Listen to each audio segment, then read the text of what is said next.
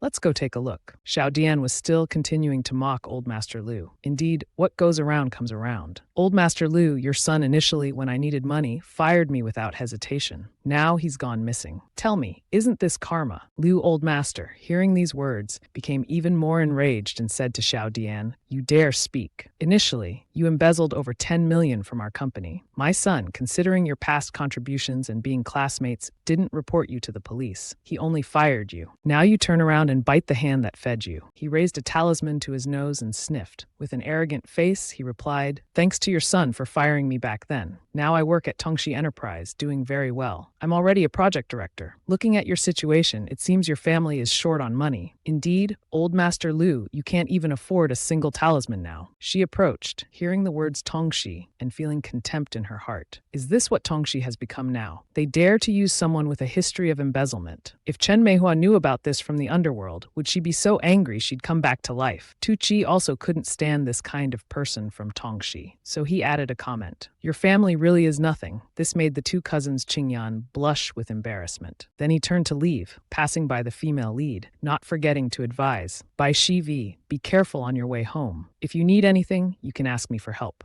After Tu Chi left, Yunju ran after him, saying, the enterprise is managed by my eldest brother, Tu Chi. Don't misunderstand. Behind her, Qingyan chased after, calling, cousin, aunt is waiting for me over there. Xiao Dian, having finished mocking, also left, leaving only Lu, Old Master, trembling with anger. The butler beside him advised, Master, if you can't buy the talisman, let it go. We should go back to find the young master. That's more important. Suddenly, Shivi spoke up. I have some talismans. Does Old Master need them? Hearing this, he immediately turned around, exclaiming happily, need. Of course I need them. Turning back to look, it was Bai Shivi, the girl he had once given well-intentioned advice to. He was a bit surprised inwardly. Why is it this girl? She came. Talismans are the most important items in the auction. I don't know if she really has talismans in her possession. Li Sheng behind them immediately spoke up. If that's the case, please return to the third floor. Let's talk there. These words successfully made him bewildered, but also secretly pleased. He could potentially have a good relationship with the auction owner and even the Qi family in Haicheng. Could it really be that there was still a glimmer of hope? He said, all right, I'll go with you. Later, everyone had gone up to the third floor. Shivi spoke up first, asking, Old Master, you're Liu Jingyuan, Liu's CEO's father, right? What exactly has happened? Liu Old Master dabbed his tears with a handkerchief and sadly recounted, it's like this. My son, Jiyuan, half a month ago went with his subordinates to Wolong Ridge for mountain climbing and hiking, but he didn't return. The rescue team searched for half a month but couldn't find him. I'm at my wit's end. I heard that the auction in Haicheng would sell talismans, so I wanted to buy one to protect our family's peace. But I didn't know the competition would be so fierce. Seeing his pain for his son, she couldn't bear it, but still had to say, Old Master, actually, the talisman I bought is useless. He had already guessed this and replied, I know. It's like the living seeing the dead, seeing the corpse. Even if my son really fell down the mountain and died, we can't let him die out there. His grief made her feel sad too, and she thought, a parent's heart is the most pitiful in the world. She only regretted that in this life she lacked family affection. Before coming to this world, she was an orphan, and after coming to this world, her kind foster brother had already passed away. Suddenly, Fei Han reached out his warm hand and gently patted her head. He spoke comfortingly. Don't think about unhappy things. His gentleness improved her mood. She reluctantly avoided it and said to Han Han, You pat my head. Aren't you afraid of shortening your life? Liu Old Master anxiously asked again, So, Miss Bai, about the talisman you mentioned. She sat up straight and replied, What I have are just talismans I drew myself. However, I have a way to help you find your son, Mr. Liu. This form of address made Liu Jingyuan and his butler freeze for a few seconds to digest. Little Liu, how does this girl speak? Moreover, why didn't others react to these words? Of course, they didn't react. The reason was Fei Han, who was already used to this self-address. Qimo, who knew the deep background of Shivi. Bai Zhe and Li Sheng, who didn't know the inside story but knew Shivi was cool. So none of them had any reaction at all. Old Master Liu came to his senses, ignored the form of address, and happily asked, Young lady, Are you serious? She continued, yes, you can give me something of your son's. I'll locate him. Hearing this, he immediately replied, all right. The butler, seeing this, quickly moved to stop his master. Old master, don't be so quick to believe. Let's discuss this first. He was too impatient to wait, wanting to find his son right away. He brushed off the hand and shouted, don't interfere with this matter. Anyway, we have no news now. It's worth a try. He took out his son's pen and said, this is the pen my son always used. It was found on the mountain. Young lady, see if this will do. She took the pen from Liu Old Master's hand, turned it a few times, and confidently said, yes, this pen is enough. The butler still had some doubts, cursed inwardly, then thought, can you really find someone with just a pen? Is this real or fake? Shivi placed Liu's son's pen on the table, surrounded by pieces of jade. Everyone in the room gathered around Shivi, wanting to see her demonstrate her person-finding skills. Some skeptically asked outright if it was real or fake. She didn't care about the doubtful looks from those people. She concentrated and formed a hand seal. A golden light appeared on her hands. Seeing this, the butler's face changed color, unable to speak. She glanced at him, her face becoming somber, looking at him in a way that frightened him. Feihan quietly moved towards the door and locked it, his eyes constantly observing the butler. It seemed that he and Sophie had discovered something about him. At this moment, she had also found the location of Lu Jingyuan's son and spoke up. Little Liu, call the search and rescue team now. 110 degrees, 42 minutes east, 31 degrees, 33 minutes north. Old Master Liu, hearing her speak, was a bit dazed, trying to remember the coordinates and telling someone to make a call. East longitude, north latitude, what? Fei Han, seeing the old man still confused, reminded him, what are you waiting for? Call the police. Those are coordinates. Everyone in the room was shocked upon hearing this. Turning pale, they exclaimed in amazement, coordinates. She can point out the exact coordinates, even the longitude and latitude. She ended the hand seal, resting her chin on her hand, saying, that's right. Most say it's in the Weilong Mountain area, a mountainous region that's underdeveloped. After the rescue team reaches the coordinates I've indicated, remember to walk west towards the small stream and look north. You'll see a cave. Go now. Old Master Liu, upon hearing this, immediately asked excitedly, Miss Bai, do you mean my son is still alive? He's not dead, she replied. Yes. Anyway, tell them to check it out. Remember to have the police go along too. He was so overjoyed that it took him a while to finish his sentence. I'll definitely tell them. The butler standing nearby, hearing about calling the police, felt his heart almost jump out of his chest. He pretended to cough a few times to regain composure and said, now that we have news of the young master, then I'll go make a call to inform the madam, young masters, and young miss to put their minds at ease. Old Master Liu was currently calling to report his son's location.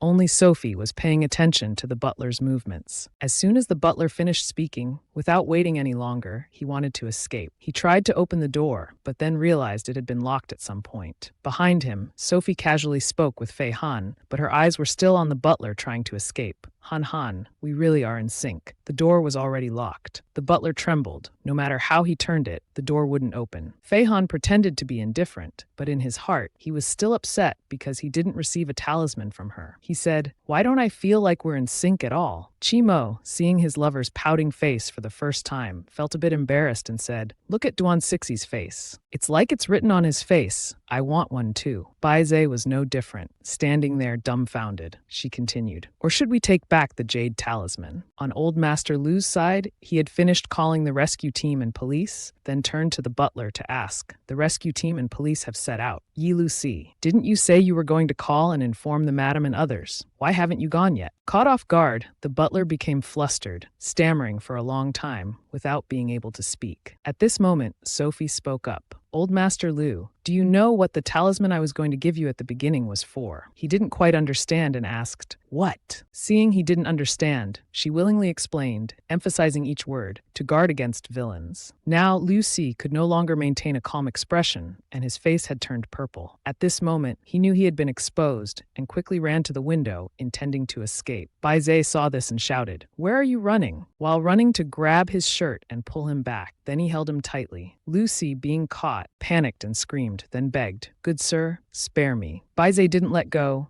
turned his head to boast to Sophie. Vivi, little sister, how did I become so powerful? It's like this jade talisman gave me extra strength. The butler now had a gloomy face, being lifted by him with one hand like a doll. Unexpectedly, glancing at Fei Han, he met his murderous face and quickly took back the jade talisman and stuffed it into Sophie. She could only shake her head and smile bitterly at his obsession with the jade talisman, thinking Han Han was still angry. After that, she fell into deep thought. However, the effect of the jade talisman was indeed as Baize said. It could protect him when retreating and enhance his combat effectiveness. In the original text, Baize practiced martial arts for over 25 years, but was beaten to death by 100 thugs. I absolutely won't let that happen. After a few minutes, the butler Lucy had been tied up and was kneeling on the ground. Sophie sat high up, enjoying hot tea, looking down at him. Liu Jingyuan, angry, shakily pointed at him and questioned, "What's going on? Guard against villains. You are the villain of our Liu family." He didn't dare anymore and fearfully begged for forgiveness. "Old master, spare me. I was bewitched by demons and accepted money from Tang family. Perhaps the young master is still alive, just tied up in some cave on Hualong Mountain." She was enjoying tea when she suddenly stopped. Her face darkened as she asked, "Which Tang family?" Old Master Liu angrily shouted, "Is this a group of bandits?" He immediately replied, "In the capital. Which other Tang family is there? It's the Tang family from the 8 great families. Their new family head has ambitions to become the leader of the 8 great families. The Liu family has become a thorn in their side." Sophie remembered her little brothers and gritted her teeth in anger, thinking, "Aren't the 8 great families my little brothers? It turns out my own house has collapsed." Chimo saw her anger and thought, "The 8 great families have always been modest. The family heads are all gentle old men. They've never received such assessments as bandits like this." He spoke up to explain the situation to Sophie. "The head of the Tang family now is Tang's illegitimate son." She coldly said, "All right, it's getting late, little Liu. I think you should go home and rest now. Waiting for news would be better." Her eyes flashed with killing intent as she calculated in her mind. "As for the illegitimate son of the Tang family, the 8 great families are a network. There's no need for me to personally take action. Chimo and the other family heads will teach him how to be a person." The car stopped. Sophie smiled and said, "Han Han, I'm going home now." However, he didn't even look at her. She was about to push the car door open and turned her head to look at him. "Han Han, you haven't said anything the whole way. Moreover, just now at the casino, you deliberately didn't let Chimo see me off." She smirked. "Because I didn't engrave the jade talisman, you want to settle scores. Han Han, have you become so petty?" Fei Han felt a headache coming on. Then he held up the box and asked, "Don't you need the snow lotus anymore?" She was stunned, realizing, that's right, she almost forgot the snow lotus was still in Fei Han's possession. Thinking this, she immediately changed her attitude and grabbed his arm. "Han Han, although you're a bit petty, it's okay. I'll give you a chance to be capricious in front of me." She thought to herself, as a 5,000-year-old elder, she should be tolerant and generous with the young one. Fei Han suddenly said, "Don't read too many novels and watch too many TV dramas. You were too domineering just now." After saying this, he pushed the box into her hand. She happily accepted it, and he said, "It seems in this world only spiritual medicines can get your attention, huh?" As soon as he finished, Sophie suddenly put her arm around his shoulder and moved her face close. "Wrong. Aren't you very attractive to me too?" However, in her heart, she was screaming a challenge. Spiritual medicines that can be obtained any time rank first. Han Han, who refuses to be my little brother no matter what, ranks second. Spiritual energy ranks third. If one day Duan Fei Han agrees to be my little brother, then I might put him in the first position on the old ancestors' interest list. Fei Han darkened his face and asked, "Why do I not have one?" Sophie was speechless. Why bring this up again? He cares so much about the jade talisman. Why is he so stubborn about it? She had to give a perfunctory reason. Maybe the relationship between us isn't close enough. For example, if you become my little brother. Before she finished, Fei Han irritably interrupted. "I'm not interested." Sophie smiled mischievously. "Do you believe Li Sheng, the auction house owner, is planning to get closer to me?" she said, then glanced at him. "You're the only one who rejects me." Duan Fei Han said nothing, but his cheeks turned red. Next, she grabbed his tie and boldly asked, "You don't have feelings for me, do you?" He immediately grabbed her hand and said, "Study hard. Prepare for the college entrance exam. Don't think too much. Get out of the car and go home." She looked at him in surprise for a moment and thought, is he saying I'm overthinking? That's right. In the original story, Duan Fei Han didn't establish a business empire, but was avenging his nephew. Love or lovers didn't exist. Then she got out of the car and went through the gate. Fei Han watched her and thought, right now, the college entrance exam is the most important thing for Sophie. She can't be distracted by other things like those men. My love is the same. As soon as Sophie entered the house, Chu Shui excitedly greeted her. Welcome home, old ancestor. Seeing this, Chu Shui asked,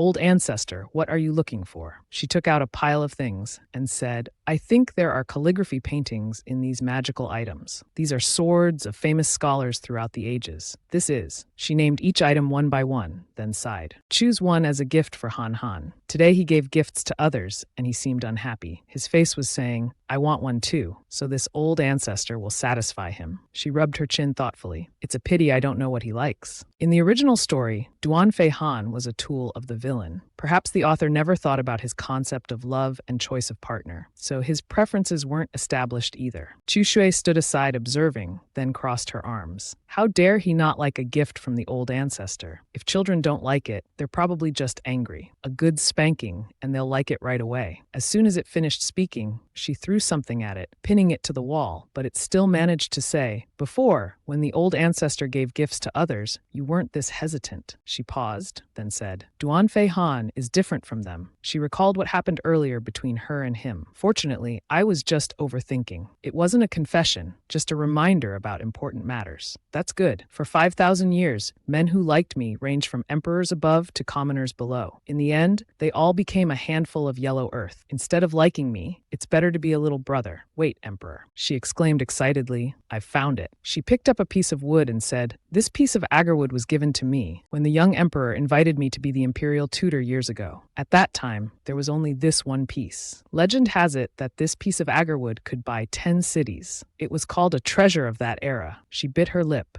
This should be sincere enough, right? I don't believe Duan Fei Han won't like this. Chu Shui's eyes welled up with tears. It's been so long since the old ancestor cared about someone like this. I feel like the old butler who says, the young master hasn't married in a long time. At midnight on Wolong Peak, a group of people were climbing to the summit one by one. A young man turned back dejectedly and said, Captain, I know old Master Lu is pitiful, but if we really need to rescue him, shouldn't we go during the day? It's easy for accidents to happen. Luckily, everyone is fully equipped. The captain also sighed. Isn't it because of that girl that old Master Lu was found? She emphasized to him that we must go today, so they added more money for us to go at night. These superstitious believers are really harmful. As soon as he finished speaking, the hunting dog suddenly barked loudly. The policeman at the back spoke up. Lightning must have found something. This is the first time it's reacted so strongly in days. The young man was stunned. We've just reached the location that girl mentioned. It can't be that miraculous, can it? Report to the outside, there's really a clue in the forest. That girl said to follow the stream northward, and there really is a cave. People in the cave, you are surrounded by the police. Release the hostages, drop your weapons, and surrender is your only way out. A few hours later, a man who looked elderly was now tearing up as he heard the voice from the phone. Dad, the rescue team has brought me out of the mountain. I'm sorry for worrying you these days. He repeatedly said, It's fine as long as you're safe. After hanging up, he immediately knelt down. Thank you, Celestial Master. In a luxurious villa, Su Wenhuan cheered, stood up, and stretched, finally finished carving. She held the wooden animal she had just carved in her hand. Chu Shui glanced at it and commented, Old ancestor, you spent an entire evening carving this wooden monkey. She angrily replied, Wooden monkey? I clearly carved a pixiu. She then placed it in a bag. After tidying up her appearance, she waved her hand. All right, I won't argue with someone who has no artistic talent. I'm going to find Duan Fei Han. We're meeting tonight. She went straight downstairs and saw grandfather Huang Guang and Momo sitting at the dining table. As the servant brought up drinks, she saw her and timidly said, I'm sorry, Miss Sophie. I was sick this morning, so I woke up late. Breakfast will be ready in 10 more minutes. Before she could say anything, Huang Guang gently spoke for her. It's nothing. Who doesn't make mistakes sometimes? It's fine to have breakfast a bit late today. The servant blushed and replied, You're right, sir. Thank you for your forgiveness. Sophie observed this scene and chuckled to herself. These two are getting bolder by the day. They dare to flirt right in front of Bai Momo and the rich man. But Chenrui does have some skills. I've practiced medicine for so many years, and it's the first time I've seen someone sick with such a rosy complexion.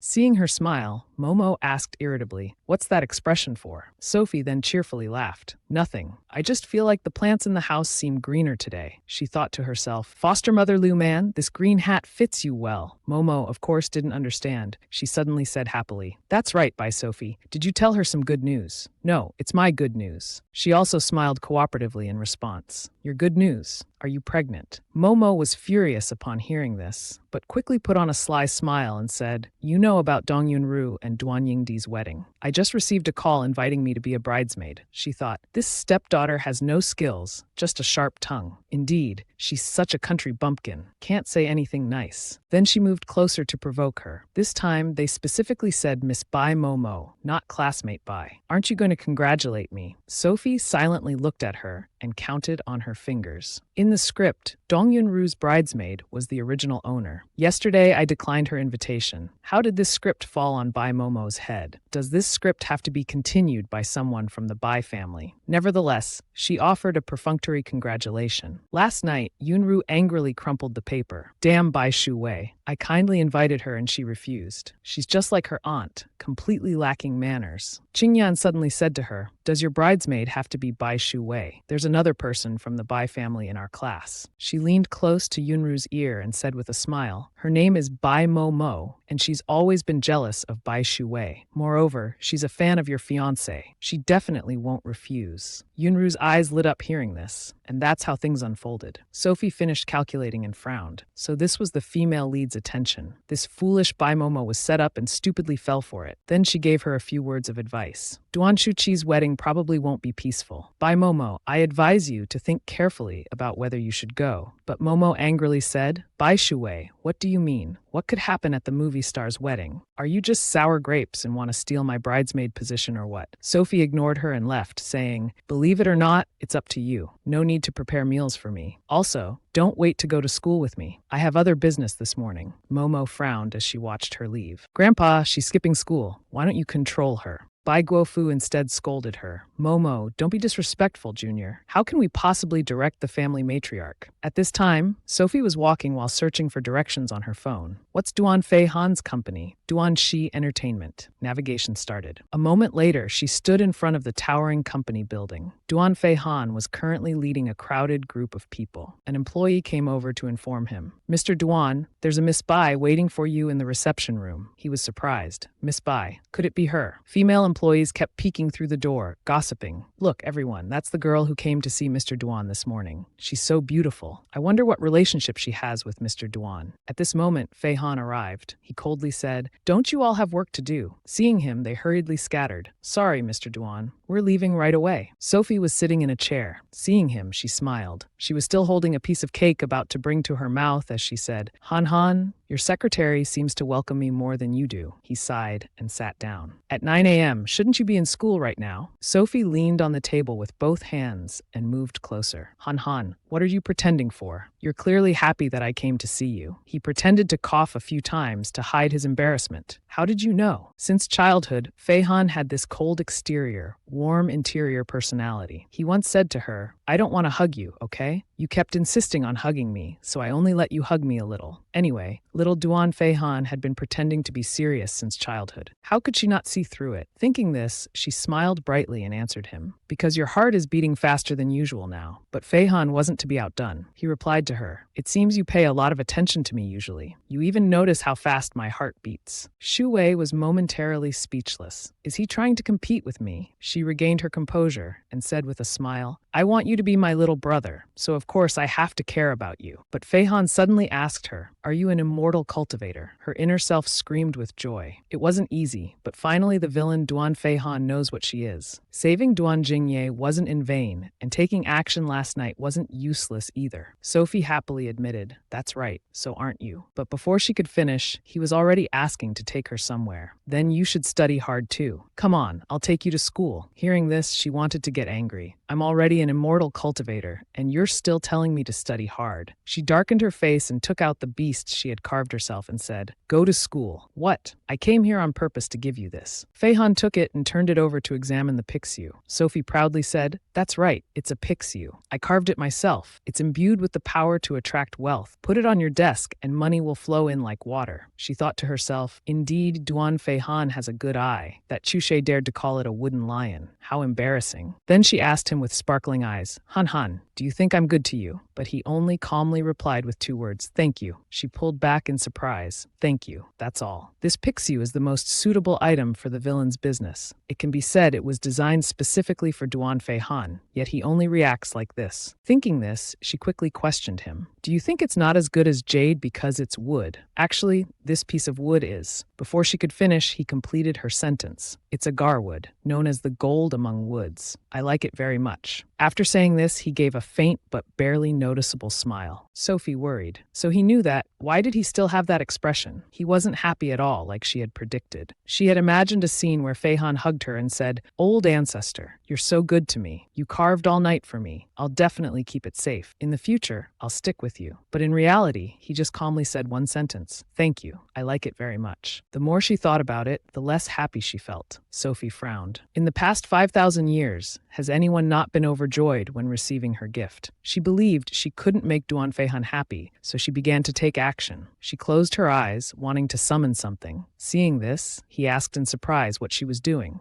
Soon after, a bracelet appeared in her hand. She held it out in front of him and said, If you don't like this, then I'll call you ancestor. This is made from my hair. It's more powerful and valuable than all the jade in the world. It's rare for me to be this generous. Feihan blushed as she put it on his wrist. It really is very precious. Sophie suddenly felt happy. It seemed Duan Feihan didn't like jewelry. He didn't even wear a watch, so all the accessories he wore were gifts from her. Suddenly, she softened her voice and said, Duan Feihan, if one day it breaks, it means I'm dead. He was stunned. She had given him such an important strand of her hair. Before he could think of anything romantic, she interrupted. You probably won't see it when it breaks. This thing might stay with you until the end of your life. It could even be buried with you as your funeral object. Feihan was speechless as she tilted her head and asked, Han, are you happy now? He rarely smiled, but this time he smiled back at her happily. Sophie took the Pixiu figurine, wanting to put it back in her bag. Finally, he's happy. In the past 5,000 years, the only person who could make this old ancestor rack her brains to find ways to coax is this blockhead Duan Feihan. But that's because he's the meat of Tang Seng. Suddenly, Feihan pulled her hand back and said, Once a gift is given, there's no logic in taking it back. Sophie laughed at this. Han, you're too greedy. He shyly took her hand and said, I'm even greedier than that. Do you want to know? Feihan raised her hand. Sophie eagerly asked, Want to know what? You want to know, I'll tell you. He was speechless. I knew it. This girl has never followed the usual script. Then he frowned and pulled her towards the door. I'll take you to school, she said, following behind. Han, why do you only think about studying all day? Let me tell you, even if I don't study, I can still get top scores in the college entrance exam for you. Speaking of which, where's your cute little fresh meat? Let me see. Feihan's face darkened. My company doesn't have any little fresh meat. Besides, the college entrance exam isn't for others. You shouldn't do it for me or anyone else. Sophie turned away. How petty. Anyway, no one else dares to manage me like this except you. Suddenly, she overheard some employees gossiping. Have you seen the hot search? They say a CEO went missing while mountain climbing for half a month and was just found yesterday. What's even more shocking is that he's still alive. I heard about this. It seems to be related to Duanrui Capital. The business battles of these big families are truly vicious. Sophie thought to herself, vicious. Why did I establish the 3 great families back then? I clearly chose those who were polite and honest in character. Meanwhile, in an office, someone anxiously spoke on the phone to Duan K. The ancestor already knows about the Liu family's situation. I advise you to quickly back off. There's still a chance to turn back. Hearing these words on the phone, Duan K immediately sneered. What ancestor? Did Qi's eldest son have a nightmare? Although the 8 great families help each other, it's not yet time for others to meddle in Duan family affairs. Strangers and the dead don't know how many have already said this and that. Chimo disgustedly hung up the phone. Indeed, a bastard child, completely unaware of the true secret of the 8 great families. Such a stubborn, damned thing. At this moment, there was a knock on the door. He said loudly, "Come in." An employee entered to report, "Mr. T, the matter you mentioned earlier has been started as you instructed." He coldly replied, "I know. I want to see results within a week." He thought to himself, the ancestor rarely wants the 8 great families to work. We can't mess this up. Elsewhere, Dong Yunru, with a troubled face, sighed. "Big brother, tell me, in this world, is there any way to make people stay young forever, never aging?" He asked Yunru, puzzled. "What are you up to now? In this world, how could there be such a good thing?" She angrily replied, "But I've already had people investigate. Baisuo has a mental illness, and so does Bai Shui. Those 2 cousins even look alike." Hearing this, he laughed. "Speaking of Baisuo, it's been a month since the debt was paid. If she doesn't send any more bills, nothing will happen to our family. I think she's a real clown. Don't think about her matters anymore." Suddenly, the door was pushed open forcefully. A young man rushed in, shouting, "Mr. Dong, it's terrible. Something big has happened to the company. The Qi Corporation, one of the 8 great families, is attacking our company. Not only are they snatching our big orders, but many of our partners are also unwilling to continue cooperation. If our company's products can't flow out, we'll go bankrupt in less than a week." Both of them were shocked. "What did you say?" He frantically held his head. "How can this be? The Dong family, do we have any grudge with the Qi family? Usually we don't even have the chance to talk to the Qi family." Yunru hurriedly took out her phone to check. "This can't be. Last night, I even saw Qi Moma, the head of Qi Corporation. He was extremely polite when he saw me, without any hostility. Could it be that Qi Corporation wanted to target someone else but accidentally targeted the wrong person? I'll call and ask them." Qi Mo answered the phone as soon as he received it. "Hello. Hello, Mr. Qi," Yunru said nervously. "I'm the person in charge of Dong Corporation, Dong Yunru. I'd like to ask, regarding your company's actions against our company today, is there perhaps some misunderstanding?" Chimo smiled lightly. "There's no mistake or wrong targeting. Miss Dong, Qi Corporation is just conducting legal business competition to expand our new business operations. If Miss Dong has time, you'd better think about how to save your own company. I still have to study and can't talk to you anymore. Or do you think there's something wrong with this?" Yunru was horrified and wanted to call Chimo back, but he had already hung up. Her brother was just as anxious as Yunru. "Sister, what should we do? Say something," she replied irritably. "You keep asking me. How would I know? Don't just stand there doing nothing. Use whatever connections you have. If this continues, our whole family is finished." The Qi Corporation was well prepared. They kept attacking, targeting Dong Corporation's weaknesses. Their momentum was relentless. In just 3 days, the Dong family's business faced an enormous crisis. Employees in the office were pacing back and forth. If they weren't reporting bad news, they were submitting resignations. A thick sense of fear enveloped the entire Dong Corporation. Mr. Dong frantically said, "What should we do? These past few days, I've begged everyone I could, but it hasn't helped at all. Damn that Chimo. What did our Dong family do to make him act so ruthlessly?" Yunru hurriedly called Tu Chi. "Tu Chi, the Dong family is really fine. Don't listen to those rumors outside." She even turned to scold her brother, fearing he might be overheard if he spoke too loudly. On the other end, Tu Chi replied with disgust, "Dong Yunru, can you be more straightforward? Do you really think I wouldn't know about your family's situation? You don't need to worry that I'll use this as an excuse to cancel the wedding. I'm a man of my word. I can tell you clearly, as long as you don't violate any principles, I will go through with this wedding." He thought to himself, Suo Suo is already married. The 25 years of waiting have finally come to an end. It's time for me to conclude things. Yunru timidly asked, "What do you mean by violating principles?" He replied, "Deception and harm are things I absolutely cannot accept. No more talk. I have activities to attend to." After hanging up, Yunru covered her face and sat crying. Qingyan smiled reassuringly. "Dear, what he means is no matter what happens, he won't abandon you. Don't overthink it," she thought desperately. Deception. Tu Chi absolutely cannot find out the truth about Baisuo's departure years ago. Cho Xiaodian excitedly pushed open the door. "Mr. Dong, young Mr. Dong, I've figured it out. I've thought of a way to save the company. Do you remember the triennial cooperation project with Tianji Xin Company? If we can successfully secure this project this time, even if the Qi family is targeting us, we won't go bankrupt." Yunru's eyes lit up. "Right, we almost forgot about the Tianji Xin cooperation. Indeed, there's always hope. Director Dian from the project department, quickly go and negotiate this matter." He immediately agreed. Yes, leave this to me. You can rest assured, he thought happily. If I can turn the situation around this time, I'll be able to secure my position in Dong Corporation. Many kites were flying. The talisman made by the Xingshan layman bought at the auction was indeed not a waste. Old Master Dong smiled and said, Yunru, Yunliang, you've worked hard these days. As long as we get the cooperation project with Tianji Shin Company, we won't be in too dire a situation. Don't forget to prepare for your wedding ceremony. Yunru smiled happily, her eyes crinkling. Dad, you should rest too. The bridesmaid dresses arrived today. I've asked Qingyan and Bai Momo to come try them on. Selfie was observing them through a mirror. She thought to herself, Tianji Shin. If I remember correctly, eldest brother Bai Shang is also bidding for this project. Then she called out to Momo, who was excitedly preparing behind her. You'll have a bloody disaster today. I advise you not to go try on the bridesmaid dress. Momo, about to leave, turned back angrily and said, How do you know what I'm going to do? And what bloody disaster are you talking about? It's what year now? Who still believes in such things? Besides, it's the wedding of a film emperor. Who knows how many quality guys I might meet there? I won't miss such a great opportunity. With that, she hurried away. Selfie watched helplessly, thinking, even the gods can't save a willing victim. Momo arrived at the Dong house to try on the bridesmaid dress. She said to Qingyan, I've changed already. She admired herself and praised, as expected of a film emperor's wedding. The bridesmaid dresses are truly beautiful. Qingyan also smiled and complimented, Momo, you look gorgeous. Inviting you as a bridesmaid was indeed the right choice. But a moment later, she frowned and thought differently. Good thing we didn't invite Bai Sui as a bridesmaid. Otherwise, I'm afraid she'd outshine me and my cousin, the bride. Momo asked innocently, That's right, Qingyan's cousin is getting married soon. What gift have you prepared? She replied, I originally wanted to give her a jade bracelet, but a few days ago, I was lucky enough to win a lucky charm from a Xingshan layman at an auction. I plan to give it to her and her husband. Momo thought in shock. A Xingshan layman's charm at auction costs at least 2 million. She still dares to spend money at this time. It seems the rumors about the Dong family facing big trouble were just rumors after all. Suddenly, an urgent voice rang out, Miss Qingyan, something terrible has happened. The project between our company and Tianji Shin Company has failed. Today, all of the company's assets have been frozen. We might even have to mortgage the villa we're living in. Both of them listened in shock. Qingyan anxiously ran out to ask the butler, why did the joint project between our family and Tianji Shin Company fail? The butler hesitantly replied, I heard that Tianji Shin Company's project this time has fallen into the hands of Chaoshi Enterprise. They've already signed a cooperation agreement. Momo was stunned. Chaoshi Enterprise, isn't that my cousin's company? She had barely finished speaking when she received a stinging slap from Qingyan. She furiously yelled at Bai Momo, I was kind enough to invite you as a bridesmaid to fulfill your wish of meeting my cousin, and this is how you repay me. Do you know that the project your cousin snatched was the only hope for our Dong family? What he did was sabotage, dealing a fatal blow to our family. Momo's eyes welled up with tears as she held her cheek. Then she lunged forward, grabbing and pulling Qingyan's hair. Dong Qingyan, I'll fight you to the death. What my cousin does has nothing to do with me. What right do you have to hit me? The Dong family is about to go bankrupt. You think you're still a princess. The butler fearfully tried to stop them. Miss Qingyan, please don't cause any more trouble. You should go to the company quickly. The old master is waiting for you to take out all your savings to help.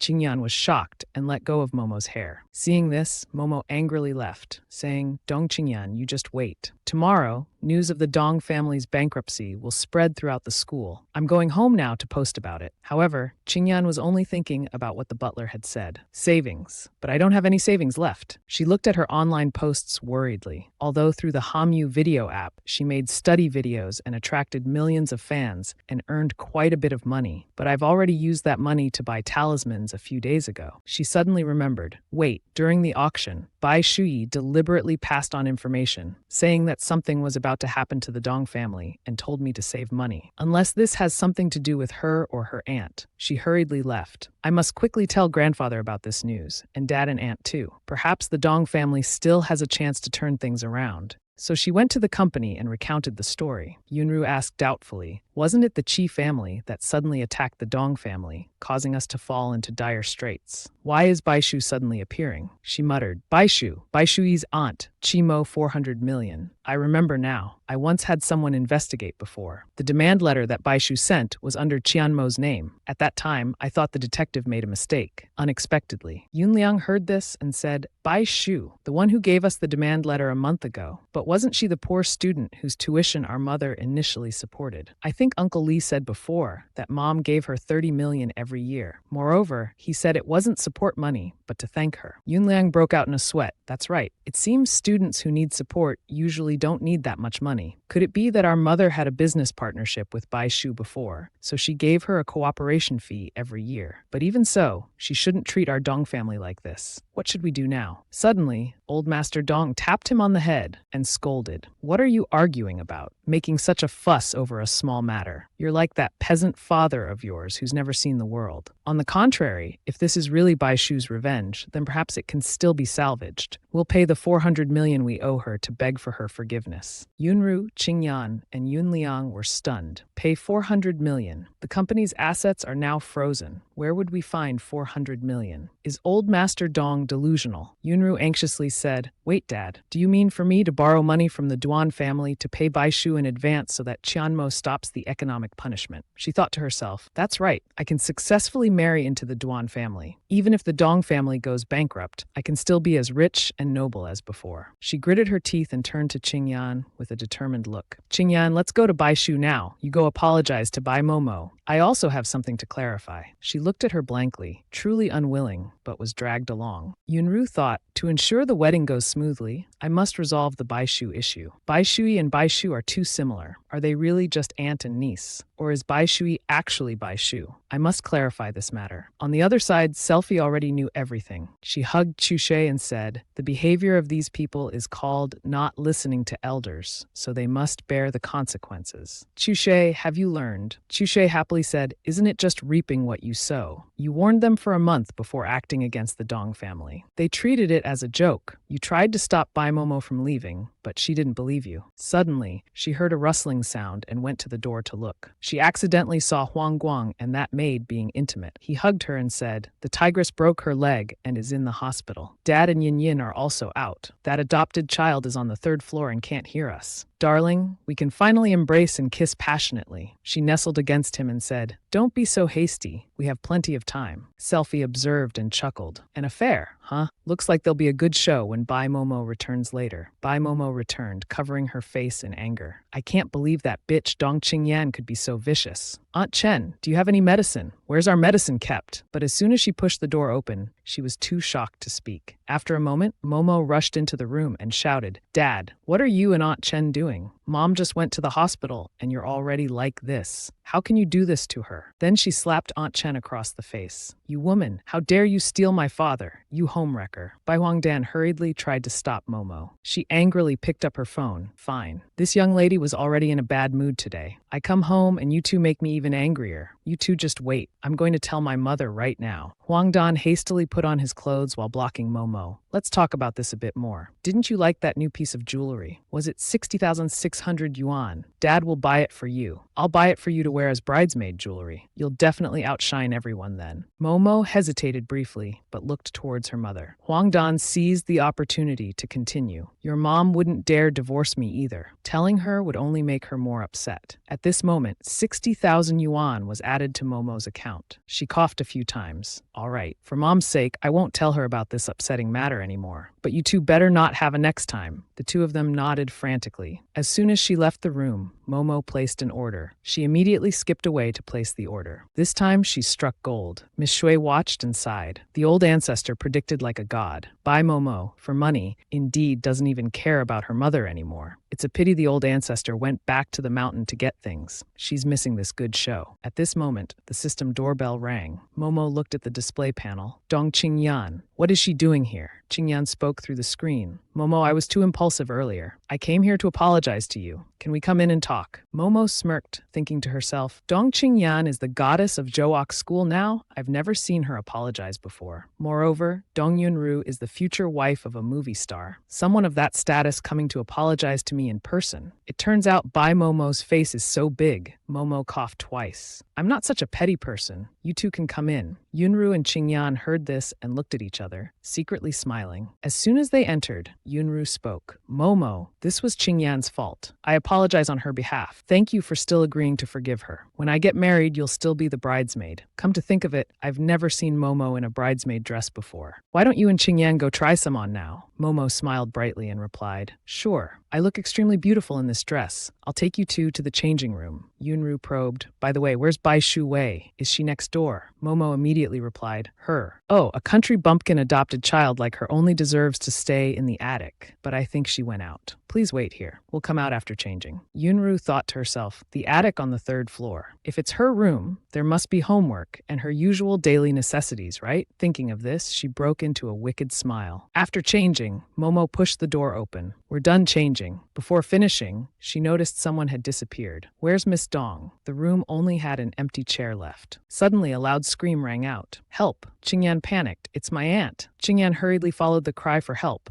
Auntie, we're coming. Momo ran after, also confused. Why did Dong Yunru run to the attic? Loud noises came from upstairs. Both Momo and Qingyan were stunned. What's going on? Dong Yunru was tied up, hanging from the ceiling. She screamed, What are you two staring at? Hurry up and save me. Both panicked to rescue her. Qingyan was confused. What kind of mechanism is this? I can't find the switch either. Yunru panicked. You two, quickly find scissors to cut it. Get me out. Even a vegetable knife will do. Miss Shui watched and chuckled. You're underestimating the old ancestors' water cloud steel net. Even celestial beings couldn't escape from it. This Dong Yunru is quite bold, wanting to steal the old ancestors' homework to compare handwriting. Luckily, the old ancestor is clever and prepared. She made arrangements early. Even if they bring all kinds of scissors and other things capable of cutting, this net won't be damaged at all. Yunru yelled. It's just a fishing net. How can it not be cut? Did you two really use all your strength? Qingyan wiped her sweat. Auntie, should I call the fire department? Yunru quickly objected.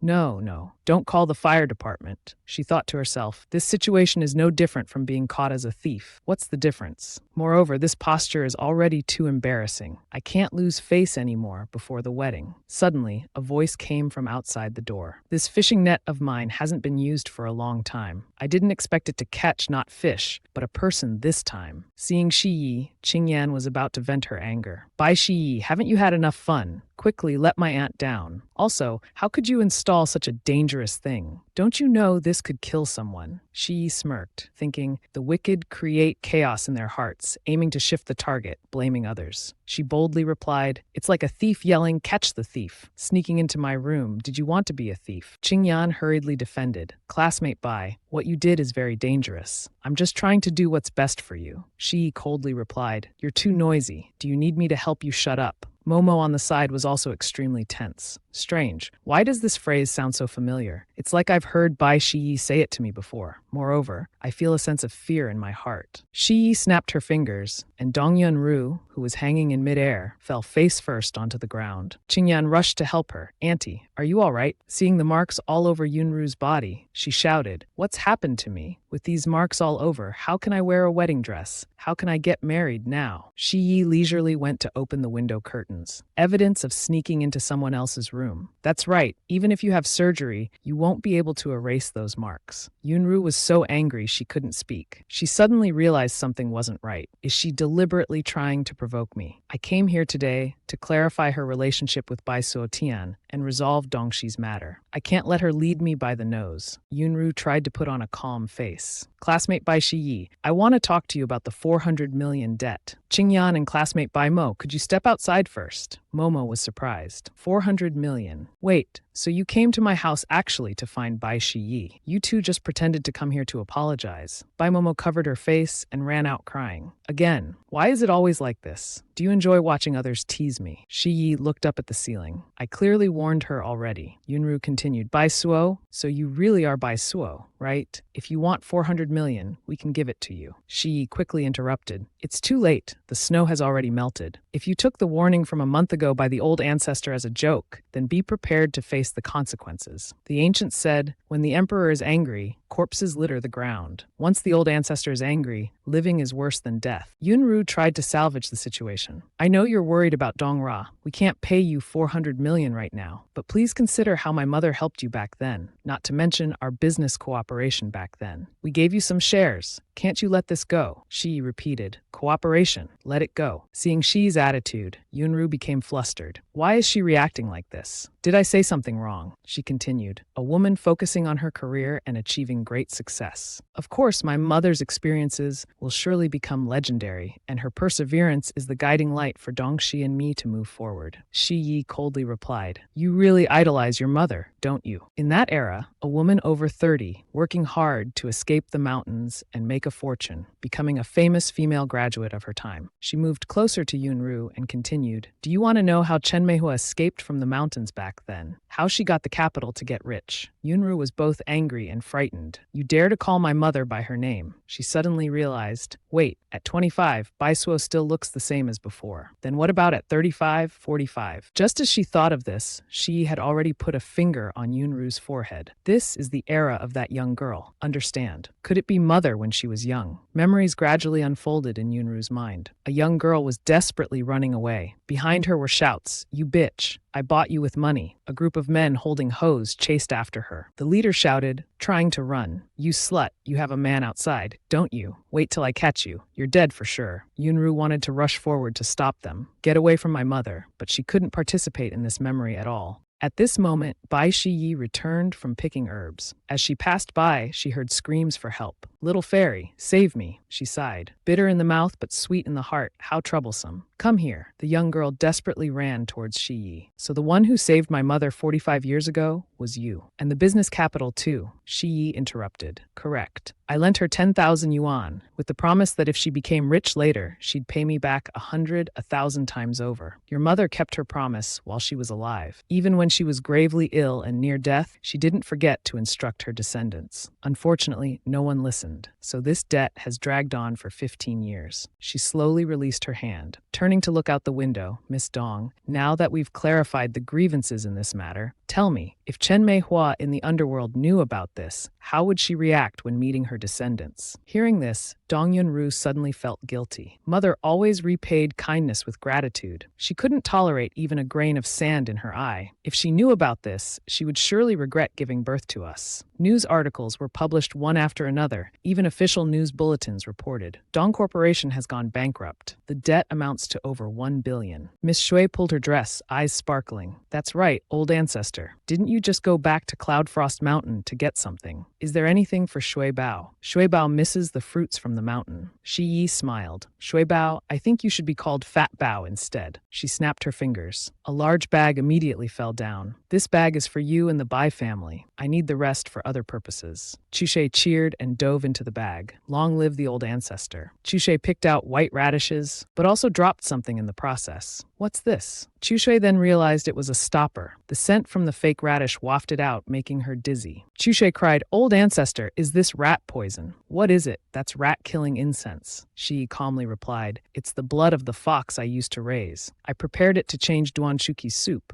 Who told you to open it? Chushe fell silent. She could only grit her teeth and endure. Before she could complain further, Shi Yi had already left with the bag. I'm going to Jushan Pavilion to see Master Cao. I wonder if he has studied the menu I gave him. It's almost the death anniversary of my sworn brother. The offerings can't have any mistakes. She had just walked a short distance when her phone rang. She answered, Han Han. Duan Fei Han immediately asked where she was. She quickly thought, no matter what, saying I'm studying is definitely not wrong. After all, he always hopes I study diligently. Thinking this, she replied, I'm studying. Fei Han smiled upon hearing this. But just then, a car stopped right behind her. Could it be such a coincidence? The car window slowly lowered. Fei Han's face gradually appeared. Studying at a restaurant. She tapped her forehead. I admit defeat. How did we even meet like this? Why is it that every time I lie about studying, Duan Feihan always catches me? She sighed and told the truth. I'm going to Shushan Pavilion to see Cao Jinhai about something. Feihan replied, what a coincidence. I have a dinner at Shushan Pavilion. Would you like to come with me? She smiled. Han Han, your dinner with clients is important. Why would you want me there? Feihan coldly said, the other party is female. She likes me. She wasn't nervous at all. What does it matter if she likes you? You don't like her anyway. He replied, you're right. I don't like her. As he said this, he suddenly realized, how do you know? Shi Yi seemed to guess his thoughts. She continued, you only like your work, right? Don't worry. Old ancestor understands you like work more than anyone else. Feihan was struck speechless, and after a while, he managed to say, aren't you afraid I might like her too? That I won't be your little brother anymore? Shi Yi was puzzled. Duan Feihan wouldn't say this without reason. Could it be that this client actually has the potential to compete with me? Thinking this, she changed her mind. All right, I'll go with you. As soon as they arrived, someone enthusiastically greeted Mr. Duan. Hello, and this is, Feihan introduced, my friend. However, Shi Yi beside him said, Duan Feihan is my little brother. The client looked displeased. My friend. These two words are quite ambiguous. Mr. Duan bringing such a beautiful girl here must mean he wants to reject me politely. If he's not interested, I won't pursue it further. Making money is more important. She extended her hand. Miss Bai, nice to meet you. I've heard a lot about you. Mr. Duan, shall we discuss business? After the two sat down, she continued, Mr. Duan, that piece of land in the east of Hai City, I believe has considerable value. Once developed, whoever owns that land, whether for residential or commercial use, it will be valuable. Shi Yi sat beside, silently evaluating. This Zhou Ying is in real estate, which means Duan Feihan has started to position himself in Chinese real estate. Indeed worthy of being the antagonist, always thinking about how to make money. However, thinking about this, Shi Yi spoke up.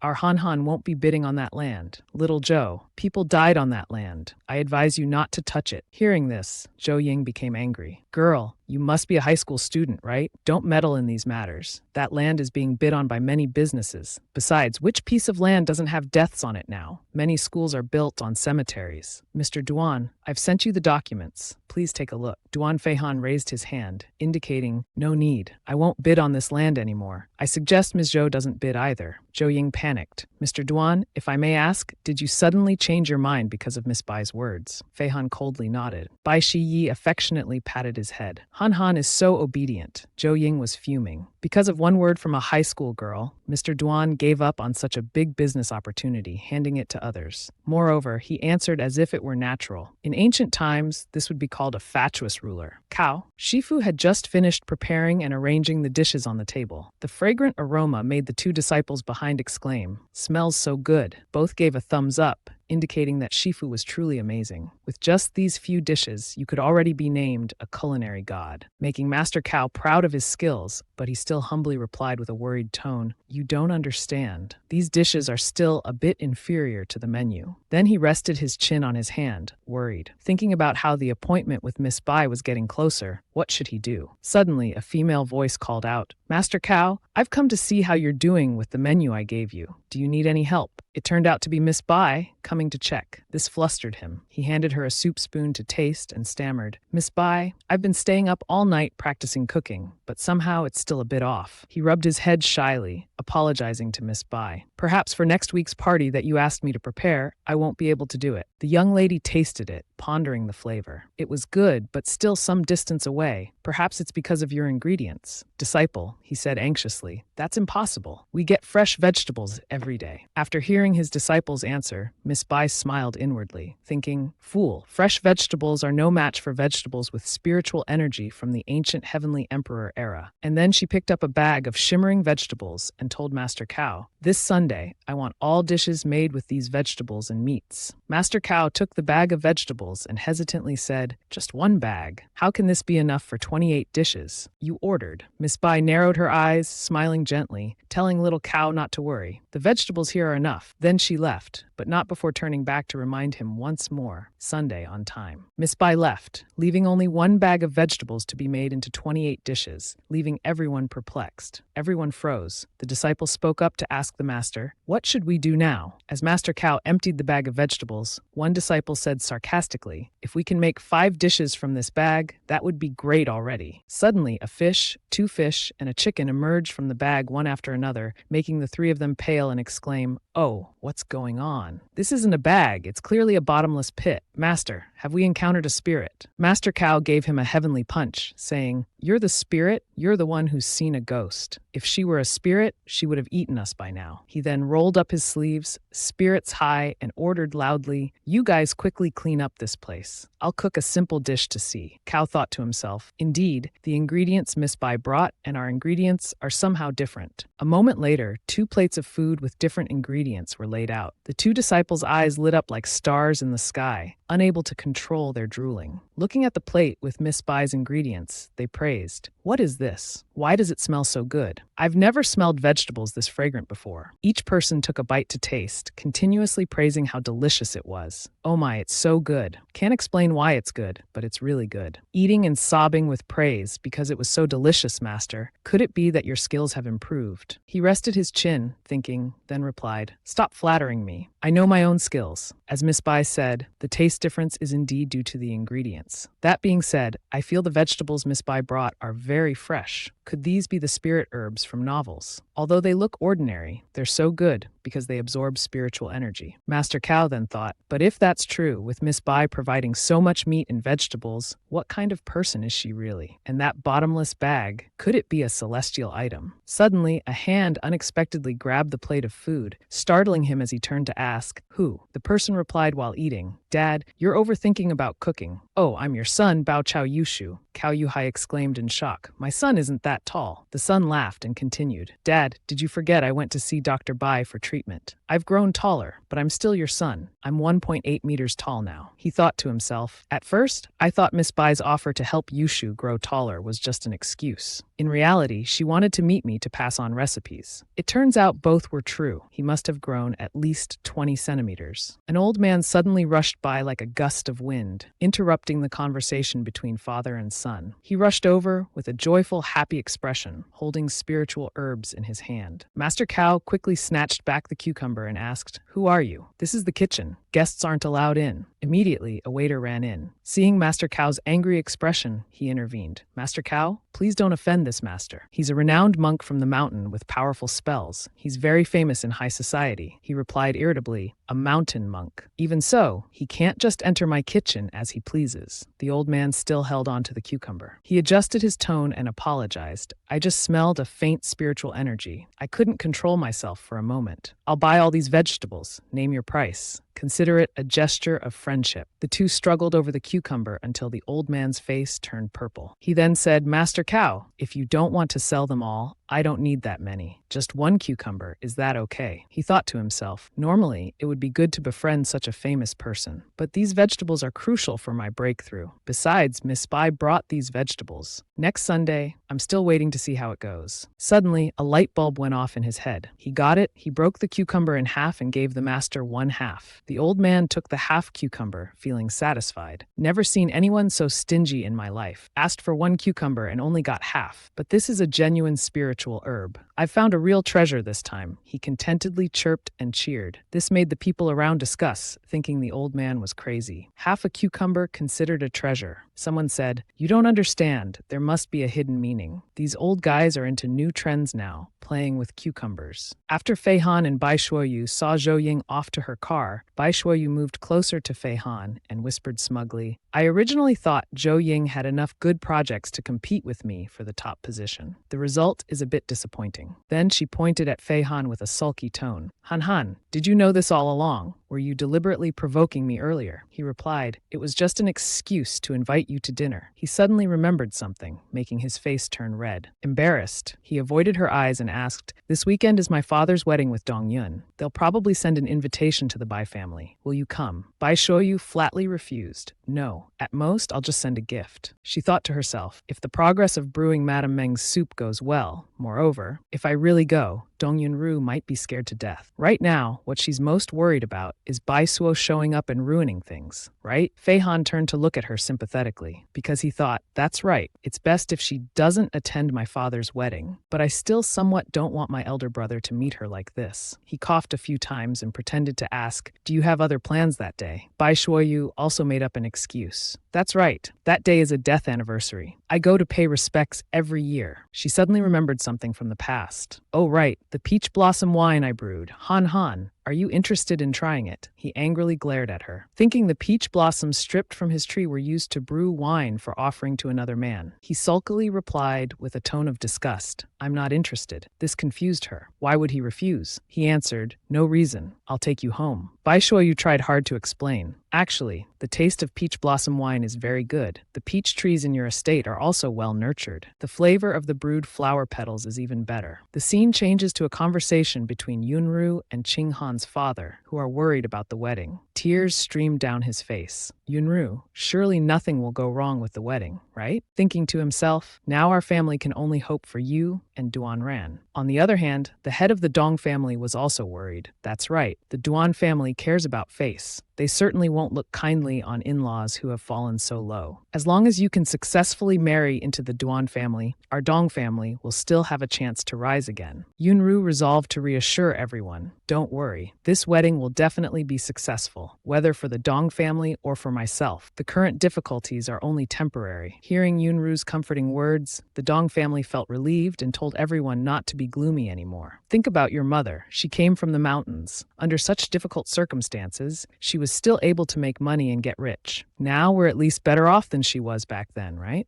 Qing Han agreed, smiling awkwardly. Yes, you're absolutely right. Moreover, I'm a video creator with 10,000 fans. Making a few more videos to get likes, we won't be too bad off. Plus, the video app once proposed an assistance plan. She was proud of this plan in her heart. It was even personally approved by the fourth master. Could it be that after I signed the contract, he had already thought of this point? So Qing Han's words made everyone focus on her with praise. Yunru felt embarrassed and made an excuse to go outside to take a phone call. She was filled with hatred. Damn it, her mother's ability to make money wasn't due to luck. It was because of Bai Suo. And our family's fall to this state today is also because of Bai Suo. A call came through on her phone. Sister-in-law, Tuqi just asked if the wedding invitations sent to Hai Cheng included one for the Bai family. Hearing this, her hatred reached its peak. Bai Suo. Bai Suo is even in Tuqi's heart. Why can't that 60-year-old monster just leave me alone? She was so angry she couldn't control herself. She swung her arm to smash the phone hard, but slipped and fell to the ground. After that fall, she regained her composure and thought, this isn't right. I can't get agitated anymore. The most important thing is the wedding. She texted Tuqi back, explaining that since Miss Bai Yinyin was the bridesmaid for the wedding, she forgot to send one to the Bai family. Tell Tuqi, and I'll add it right away. Then she immediately added an invitation for Bai Suo Yi. Chu Shui excitedly told the old ancestor, the strong soup that doesn't spoil has finally been successfully developed. Do you want to go pay respects to the deceased first, or send this to Duan Tuqi first? Suo Yi smiled lightly, her eyes pensive as she said, I remember the strong soup after it's cooked only works for the first 3 days. I'll give them their wedding gift first. The peach blossom wine is strong. Every year when I drink alone during the offering, I always get completely drunk. It wouldn't be good to miss the timing. She skipped out singing happily. Then she received a call from Master Cao. Miss Bai, I've made more than half of the 28 items you ordered. When should I send them to you? Miss Bai replied, just keep working on them. I'll come pick them up myself after I finish my business. The master replied, then be careful on your way. Remember to bring an umbrella. It's raining heavily today. As soon as the master finished speaking, she looked up at the sky and said, heavy rain. It seems every year on the death anniversary, there's always heavy rain and strong wind, like the sky is falling, just like when that person died. She smirked and confidently said, it won't rain. It's about to be sunny. Every year on this day, it's always a bright sunny day. The master heard this and was confused. Suo Yi then cast a spell. Her hands emitted a sparkling light, and she was surrounded by purple rays, looking very mystical. She used her magic to strike directly at the sky, piercing through the dark clouds. The sun slowly appeared, its rays dispersing the dark clouds, making the rain gradually disappear. Everyone cheered. The rain has stopped. It's cleared up. Master Cao looked out the window in surprise. No way, it's really sunny now. Miss Bai is truly divine. On Qingyan's side, they were also surprised. Just now it was gloomy and about to thunder and rain. Look, now it's sunny and has become a bright, sunny day. Yunru exclaimed smugly. Perhaps heaven also wants you to have a perfect wedding. But deep down, a scheming look appeared on her face. That's right, Qingyan. You must remember to remind the guards outside to be alert. They absolutely must not let Bai Suoyi in. Miss Bai's appearance under the sunlight was truly elegant, gentle, and graceful. Suoyi thought, I don't like rain today. If the heavens want it to rain, then I'll make it unable to rain. It's been like this for 5,000 years. I wonder if the whims of a lonely, unintentional person will make Jiaman hold a grudge. Sworn brother, if you want to settle scores, then wait until I finish today's business and come haunt my dreams, okay? Duan Jingye and Fei Han, after walking for a while, stopped in front of a luxurious restaurant. They were both looking up at the sky, wondering about the weather forecast that said it would rain for the next 3 days. But now it was suddenly sunny. Jingye smiled happily. The rain has stopped. Finally, we don't need to carry umbrellas anymore. Fei Han felt a sense of familiarity for some unknown reason. But this abnormal situation seemed certainly related to Sophie. While he was being suspicious, Jingye witnessed his father introducing Jing Shen to each distinguished guest. Jing Shen, this is CEO Z, this is CEO Chen. They are all influential figures in Hai Cheng's business world. Come over and greet them. Jing Shen smiled humbly, politely greeting each distinguished guest. Seeing this, Jingye lowered his head sadly, disappointed. No wonder Dad told me to study hard while others are being groomsmen. It turns out he had already decided to have Jing Shen come here to develop relationships on his behalf. Even though grandfather had ordered to refuse, he never gave up the plan to bring Jing Shen back to the Duan family. Fei Han looked over and put his hand on his shoulder to comfort him. Don't think too much. Let's go inside and take a look. Jingye rubbed his head shyly and agreed, muttering, It's time for third uncle to pick up the bride. I remember, there's supposed to be a game, right? It should be interesting. In room 25, questions from inside echoed out. Does the groom want to take away our most beautiful bride? Then let's play a little game to test how well the bride and groom know each other. The room decoration is all arranged based on the bride's maiden room before marriage. Please, groom, find the glass slipper the bride has hidden in the room. Duan Tuyi scratched his head, feeling bored. He never expected his wedding to end up like this. He pouted, thinking clearly from beginning to end. The only person he wanted to marry was Bai Suoyi. Bai Yinyin stood to the side, teasing the groom, feeling satisfied. She laughed out loud. Is the groom dazed by the bride's beauty? How can high heels fit in a drawer? But in her heart, she was thinking in a different direction, forcing a smile and thinking that Duan came today. Is he really here to get married? Why does it feel like everyone in this room is more excited than him, the person involved? As he was searching for the shoe, he suddenly paused. A guest curiously asked why the emperor's movements had stopped. Could the high heels really be in the desk drawer? But what the emperor saw was a notebook. He fell silent, his eyes filled with panic and anger, full of negative emotions. The people around were still noisy and curious, taking turns asking what was going on. Is the game still going on? Let's just watch first. Yunru, trembling with worry, asked, Tuyi, what's wrong? He held the notebook in his hand with a cold gaze, turning to look at Yunru. She panicked, her face pale when she saw the notebook. Oh no, that's you. Before she could finish, he had thrown the notebook, papers flying everywhere. 2 of those papers had the following content. March 14th, White Valentine's Day. Sure enough, rejected by that Baisuo girl again. The phrase water off a duck's back is perfect for her. She even said that if I stopped pursuing her, she might consider letting me be her backup little brother. The backup code is 021. Why should I be a little brother? I want to be her boyfriend. Okay, she clearly has a heart condition, yet she still wants to hug that kid Duan Fei Hang. Doesn't she find him heavy? Won't it cause her heart condition to relapse? Another content, 325. Suosuo's heart condition seems to have relapsed. I heard that some time ago, people saw Baisuo surrounded by men in black clothes who attacked her, but she won. Indeed, she's the girl I like. It's just that her heart isn't good. I'm a bit worried. At that moment, Tuyi angrily stomped on the papers he had written himself. He berated himself. My diary. Why couldn't I find it anywhere? His whole body trembled as he gritted his teeth, trying to control himself. He asked himself, why? Bai Shuwei said, Suosuo left because I revealed to Ma Tu about her heart condition. That's why she left. He was furious, unable to control himself anymore, and snapped. Dong Yunru, you're so clever. You've deceived me for 25 years. He clenched his fist, trying to restrain himself as much as possible, or else he might end up killing this woman. It's all your fault that Suosuo misunderstood me for 25 years. He angrily left. Yunru chased after him, panicking and stammering as she begged. Tuyi, Please listen to my explanation. I didn't mean to do it. I just accidentally found your diary. He violently shook off her hand, looking at her with a fierce expression as if he wanted to devour her alive. He said, Dong Yunru, you should consider yourself lucky that I'm no longer the Tu-Yi from 25 years ago. Otherwise, I would have really hurt you. She collapsed to the ground, still not regretting her mistake. Her mouth kept saying, it's over. Like this, how can I get married? What will happen to my Dong family? My Dong family, could it really go bankrupt just like this? Father Qingyan Tuan Kan immediately burst into tears. Qingyan beside him said, Father, stop crying. We're losing face here. The scene was chaotic. Everyone was discussing back and forth. Dong Yunru marrying into the Duan family was to save the bankrupt Dong family. That means Dong Yunru doesn't really love Emperor Duan, right? Hearing that statement from Emperor Duan, it seems he was deceived by Dong Yunru for 25 years and is about to marry her to help save the bank Dong family. The guests sighed. They wondered what karma Emperor Duan had accrued to be treated as a tool like this. From afar, Fei Han and Xingye were entering the wedding venue. Before seeing them, they heard Tu-Yi's harsh voice shouting, You've crossed my limit. I absolutely cannot marry you. You'd better not cling to me now. I'm afraid if I see you again, I won't be able to resist breaking your neck. Yunru grabbed Tu-Yi's hand, begging him, Don't be like this. Where do you want to go now? Today is our wedding day. Where are you going? He replied, I want to go find Bai Shu Wei, because I think right now she's the only one who can contact Suo Suo. I must clarify what happened that year. Inadvertently, she asked, When did you know Bai Shu Wei is Bai Suo? When? She panicked, realizing she had accidentally revealed a secret. Tu-Yi became increasingly angry upon learning that Bai Shu Wei was actually Bai Suo. At this moment, Yunru realized that Tu-Yi actually didn't know anything at all. His words just now were probably meant to probe her. Fei Han and Xingye were at a loss for words. They only knew she was done for, completely ruined. Yunru still reached out her hand, desperately pleading, Tu-Yi, don't go. Please marry me. Fei Han immediately called someone. At the same time, he told Xingye, Contact my assistant. Tell her to inform the public relations department to suppress all news about the Duan family's wedding. Also, go negotiate with the hotel a bit. Seal off the wedding venue. The news of today must not be leaked outside. Xingye stammered, Yes, understood. I'll do it right away. But Xingye turned back and asked, Uncle C, you've given me all these tasks, so what will you do? Fei Han, not paying attention, was on the phone thinking, Big Brother initially had her imprisoned. Now that he knows the truth, who knows what he might do? We must find her quickly. Absolutely cannot let Big Brother have a chance to hurt her again. A voice calling Suo Suo came from somewhere, making him suddenly freeze. Bai Shu Wei had appeared at the party in a graceful long dress, looking very elegant. As soon as she arrived at the party, she ran into Yunru. She pointed at her, wanting to vent her anger, shouting, Bai Suo, I knew you'd come to cause trouble. Are you satisfied now? Seeing that Duan Chi-tu and I can't get married, are you happy now? Bai Shu Wei replied calmly, Obviously, if you two can't get married, I can't be happy. The guests in the hall, upon seeing her, all started whispering. Could Bai Suo be the woman Emperor Duan waited 25 years for? This is the woman Emperor Duan waited 25 years for. This face looks at most 18 years old. Is there some mistake? At the banquet celebrating Duan's recovery before, didn't the old master say she was Bai Suo's granddaughter? What the hell is going on? I don't care about anything else. I just want to know how this beauty maintains her looks. The gossip around them made Yunru even angrier. She reproached 25 years ago, You should have died at the hands of those cultists. Didn't you have a heart condition? Why aren't you dead? Why are you still alive? The secrets that Yunru had worked so hard to hide for 25 years were gradually being revealed by her emotions. After Shu Wei heard that the cult 25 years ago was her doing, Shu Wei widened her eyes, glaring at her frighteningly, and said, Very well, Miss Dong. I'll remember you. Yunru trembled in fear, stammering, Oh no, I almost forgot. Bai Shu Wei is a monster who can't age or die. Being remembered by her, how can I be lucky? The Dong family patriarch pointed at her. He shouted, Security, quickly arrest this woman who ruined the wedding for me. A group of security guards quickly obeyed the order to catch her when suddenly a strong shoulder shielded her, boldly shouting, Who dares? The security guards paled and retreated. It was Fei Han. He had arrived just in time, with a serious expression ordering the guards to stand down. Shu Wei felt happy in her heart. Being an ancient being for thousands of years, it was always her protecting others, rarely anyone protecting her. The Dong family patriarch, he spoke up asking Duan Siye, Do you know how vicious her aunt is? Bai Suo's aunt used to do business with my wife, Chen Mei Hua. Manhwa helped her a lot, but now what? The Bai family took advantage when the Dong family was in trouble and stole our most important order, ours. Yunru kept waving her hands to stop her father. Don't say any more. It's not like that. Shuwei heard this and scoffed. Helped a lot. Then everyone, let's see how Chen Meihua helped Bai Suo. She snapped her fingers and countless papers fell from the ceiling, confusing everyone. Dong Ye caught a letter and opened it. The letter read, Dear Miss Bai Suo, thank you for saving my life. The 10,000 yuan capital you gave me is still carefully kept, and I've figured out how to earn the first sum of money. Dear Miss Bai Suo, although I know you don't care about this money, I really want to share my joy with you. Chen Meihua,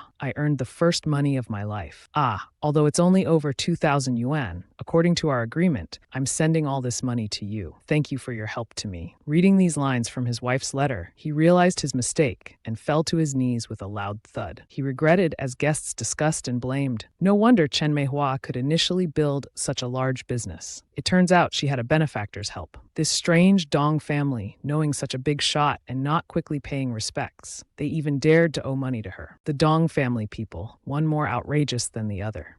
Dong Yunru framed Duan Siye 25 years ago, and others falsely accused the benefactor. Dong Ye turned pale with fear. This is truly Meihua's handwriting. So the person who initially rescued Chen Meihua from the poor mountain area was Bai Suo. The one who gave Chen Meihua capital was also Bai Suo. From beginning to end, Bai Shu Wei and Chen Meihua were never standing on equal ground. That strong woman of the last century, Chen Meihua, had always been looking up to her from the lowest point, while Bai Shu Wei had always been sitting high above, standing at the highest point, looking down. Bai Shu Wei smiled contentedly and said, Debt unpaid, bankruptcy to pay. As for Miss Dong Yunru, I have matters today, we'll talk another day. Shu Wei thought, today is still the death anniversary of that important person. Any big issue should be discussed another day. Yunru was dazed, thinking about the rest of her life. It was completely ruined. Not only could she not marry Tu Chi to save Dong Ye, she might have also gotten into big trouble. A big trouble that her mother always treated with respect. Shu Wei left with Han Fei, leaving the father and daughter who could only cry in regret for causing so many mistakes. As she walked and thought about what to do next, she suddenly stopped. She turned and asked, How much longer do you plan to follow me, Emperor Duan? Upon seeing her again, he was flustered, not knowing how to face her or what to say to her. He could only stammer her name, Fei. Han was about to step forward to protect her, but she stopped him and said, Han, it's all right. Shu Wei approached to talk privately with the emperor and give him the gift she had prepared for his wedding. Tu Chi still remembered her figure. Sadly accepting the gift, he said, It's always been you, just like 25 years ago. What did you give me? Shu Wei smiled gently and replied, It's something good. You'll know if you drink it within 3 days. After saying this, she waved her hand. All right, I'll go first. Han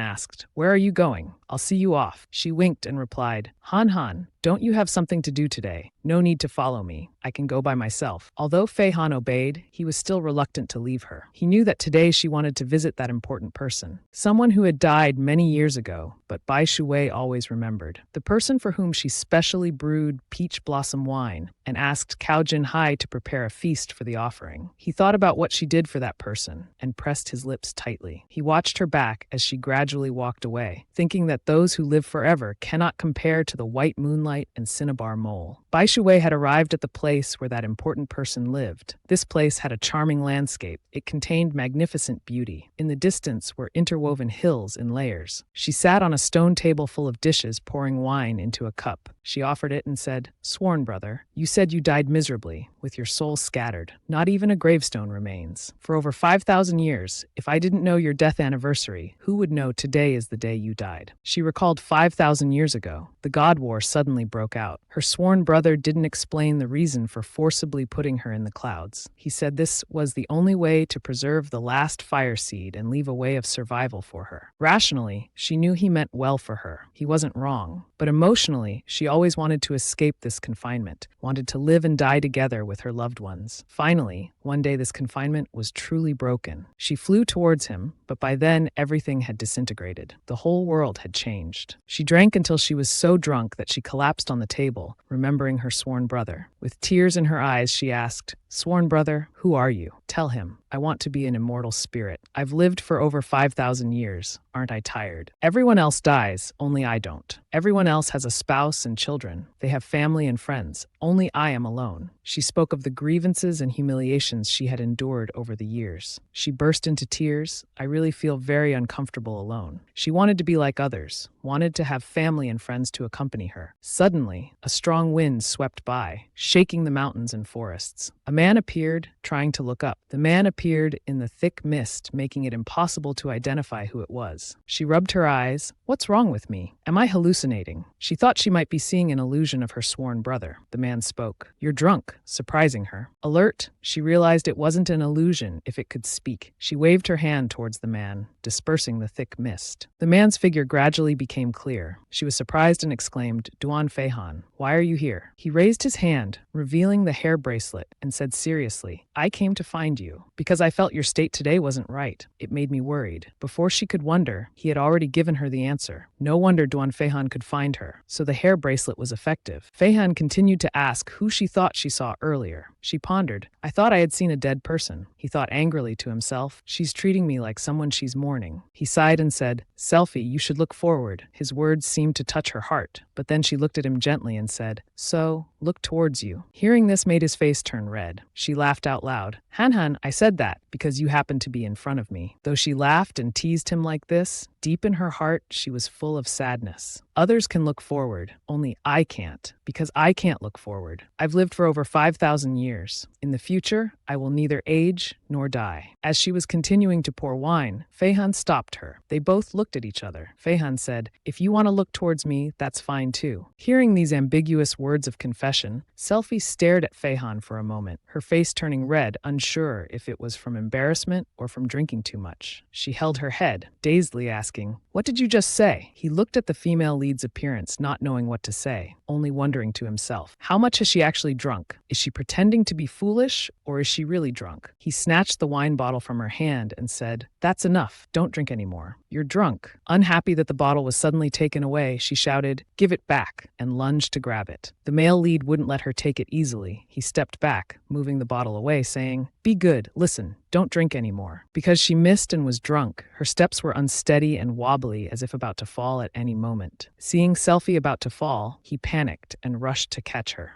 His pupils immediately contracted in fear as he shouted, Careful! Luckily, Feihan caught her arm. He pulled her into his arms, holding her tight, as if afraid she might fall again if he wasn't careful. Small rocks fell, hitting each other, creating echoes from the bottom of the cliff, showing just how deep the abyss was. He looked down into the deep, dark abyss. His whole body trembled, his face turning pale, extremely frightened. A moment more, if he hadn't caught her in time, she would have fallen down there. At this moment, Selfie was still drunk and not clear-headed. She softly called out, Han. He struggled to stabilize their position and asked, What is it? She held his face, smiling brightly, and asked, Han, are you willing to be my little brother? He had thought, when she suddenly called his name gently, she was going to say something intimate. Unexpectedly, she asked him to be her little brother. His face darkened as he replied, I'm not willing. Are you going to push me down? His heart ached a little as he thought. Indeed, she only likes to say these kinds of things. Selfie put her hand on his neck, pulling him close, and replied, I push you down. I'll have to rescue you up.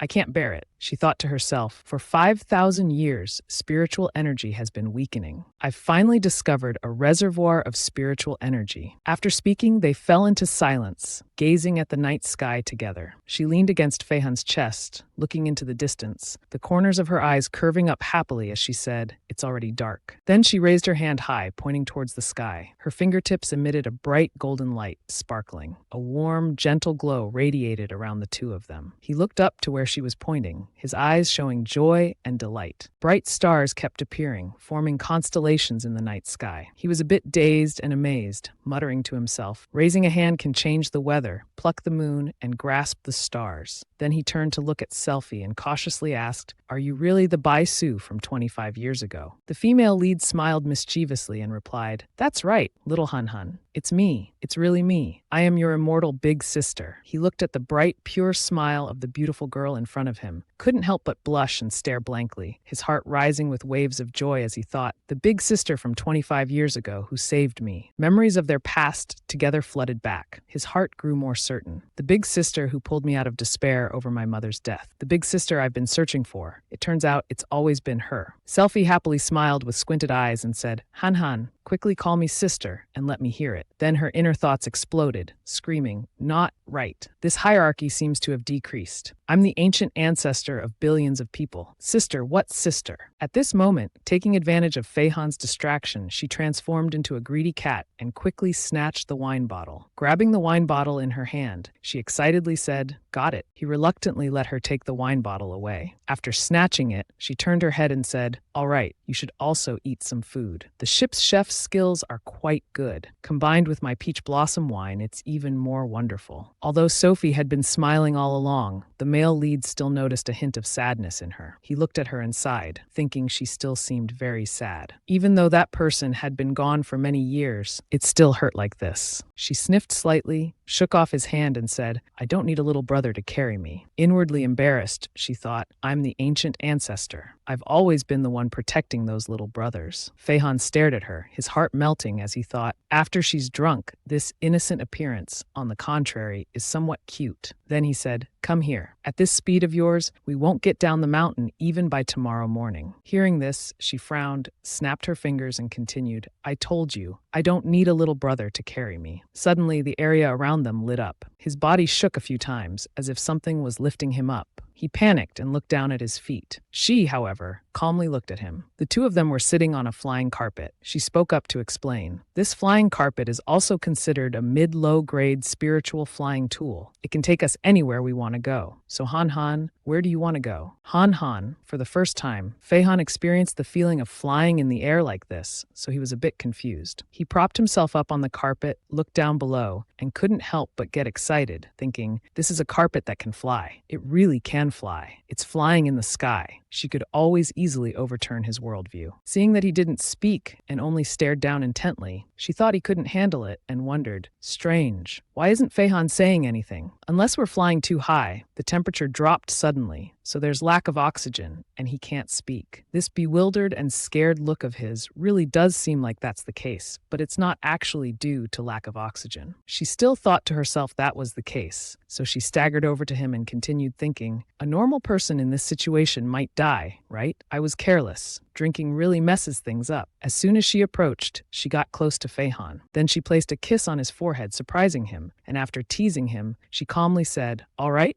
Then she fell into his arms and continued, no need to fear lack of oxygen or low temperature anymore. Fei Han came back to his senses, his eyes lighting up with indescribable joy. He touched his forehead where she had kissed him, smiling affectionately at the girl dozing in his arms. He helplessly thought, actually, it's not about lack of oxygen or low temperature. It's my mother's death that made me a bit afraid of heights. At this moment, in the starry sky, an airplane appeared flying across. There was also someone doing a live broadcast. Everyone, I'm about to arrive at Haicheng Airport, our Haicheng trip. He panned the camera towards the window and caught the image of the flying carpet carrying Fei Han and Sophie as it passed by. Because it was night, he only captured the silhouettes of the two of them. He shouted in panic, wait a minute, what was that just now? Guys, what was that? Even though the plane had already gone far, his screaming could still be heard. Weren't there two people flying by? At the gate of the sect where Baize had studied, several figures were arguing with each other. A young girl holding a wooden sword was trying her best to persuade her family. Dad, Mom, I'm not going back. Baize, my senior brother, has already entered Qi cultivation. The sect leader can turn statues into powder. I'm about to. The girl's father, not wanting to hear more, shouted angrily, didn't you say you learned to fly on a sword from your master Qing Xuan? Show it to your own father now, just today. If you can find someone who can fly without an airplane, I'll let you stay. As soon as he finished speaking, a dark shadow suddenly appeared above them, covering them. It was Sophie's flying carpet. They looked up in terror. The father cursed and then exclaimed, is it real? Great master, I entrust my daughter to you. I'll wait for the day she learns to fly on a sword. On the flying carpet, Sophie was sound asleep. Fei Han sat beside her, not knowing how to stop the flying carpet. He could only sit there watching her sleep peacefully while thinking, Sophie hasn't given given the order to land yet. Thinking of this, sweat dripped down his face as he lamented inwardly. That's probably why this carpet has been flying around Haicheng for half a day. It seems we were just spotted by someone. My fear of heights is about to be cured. It can't go on like this. He quickly lifted her face and called, Bai Shui, Yi, wake up. The female lead groaned and nuzzled a few times, then continued to fall into deep sleep. Seeing her curled up like a sleeping kitten, he frowned, looking troubled, yet somewhat reluctant. Unconsciously feeling conflicted, he thought, what should I do? Even knowing her identity, I can't help but like her. Although I don't agree with Third Brother's methods, he was right about one thing. Meeting a woman like this, it's hard to like anyone else. At this moment, hearing someone call her name, she slowly opened her eyes. It was Feihan calling her name, Bai Shui, repeatedly. Her head was now aching from drinking too much, so she grumbled inwardly. Too noisy. This Feihan doesn't know his place. She immediately sat up and angrily shouted, Han, little brother, call me big sister, startling him. Then she lay back down and continued sleeping. Seeing this, Feihan gave up on the idea of waking her to stop the flying carpet and thought, it seems hoping for Sophie to sober up is impossible. He could only think of another way. He placed his hand on the carpet, concentrated, and spoke to it. You're a flying carpet, right? Can you understand? Go home, okay? But touching it gently, he couldn't feel anything, so he dejectedly asked himself, did it work? He didn't know if this flying spirit could actually understand what he was saying. Suddenly, as if sensing something, he paused for a moment. The carpet that had just been unresponsive suddenly flew off in a whoosh. He was a bit surprised when he looked down. He saw his house right in front of him. He looked at the scenery below, feeling a bit confused. This carpet isn't drunk too, is it? It's Bai Shui's spirit item. When told to go home, shouldn't it go to Bai's place? Why did it come to my place? Seeing that the carpet had already landed, he could only sigh inwardly and let it go. The male lead carried the female lead in his arms. Seeing her sleep so soundly, he thought this was fine too. After all, let her rest. The moonlight in the sky illuminated everywhere. It was already late at night. At Duan Raxing's place, he was arguing with his father, his face now not looking too good, shouting, Dad, wasn't today chaotic enough? The father, hearing his son shout in his face, became angry and scolded back. Good or bad, he's still your blood brother. Seeing your own brother come home, you show this kind of face. Did you feed everything I taught you to the dogs? He, upon hearing this, indignantly threw a book at his father's face and loudly retorted, in the past, only grandfather, mom, and fourth uncle taught me. A father like you never taught me anything.